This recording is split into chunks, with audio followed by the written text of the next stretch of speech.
I am on a quest to find the best in-ear monitors or IEMs that money can buy under $50.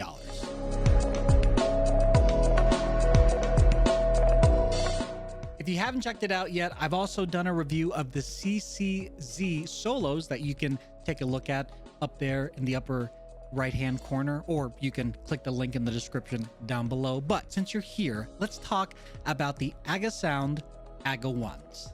These are some beautifully sounding IEMs. I love the way that they sound. I love the way that they feel. They're not heavy whatsoever. The cable is nice and braided, but it doesn't pull, which is an issue with some of the other IEM cables. And not to mention, they look really cool. Look, IEMs are meant to be somewhat discreet. They're meant to fade into the background so you as the viewer can focus on the main person on the stage or person that's on the screen. You don't look at what's in their ear. But if you had to, these look really, really cool. They have an imported 5-axis CNC finishing cover that included a fine sand blasting oxidation process, 10mm high precision driver units in each IEM, and of course, this. Look, I'm not a sound engineer. I don't really know what that graph means. If someone smarter than me wants to let me know nicely in the comment section, that's totally fine. There's no inline microphone like there was on the other IEMs that we took a look at previously, but they do still detach, so you can just replace the cable versus replacing the whole thing if you wanted to. Again, the folks at Keep Hi-Fi, first off, thank you again for sending this our way. There's no place on here that tells me where I can just buy the cable.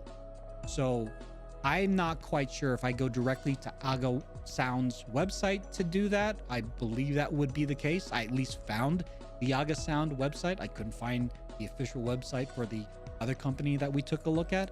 But with that being said, these sound very good, but the bass was muddy from time to time. And for whatever reason, even with the different ear tips, because this comes with a lot of different ear tips to choose from, even with the different ear tips that I did try, these were the only ones that I could figure out that would fit in my ears very nicely.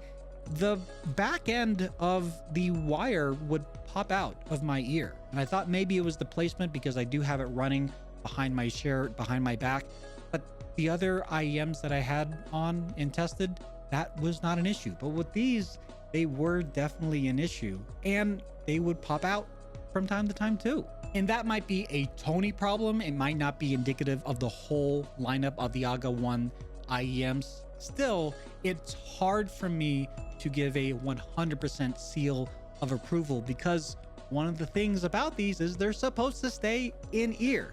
They're called IEMs for a reason, not in ear sometimes, and the other times it will fall out and you have to pick it up. So if you were to get these, I would say just be a little bit cautious, or maybe check out the other review that we did that I mentioned at the top of the video.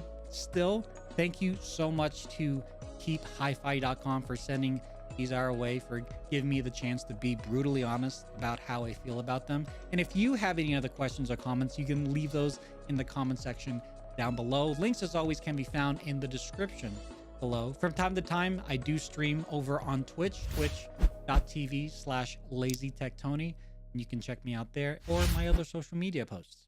Take care of yourselves and each other. Later. Heart.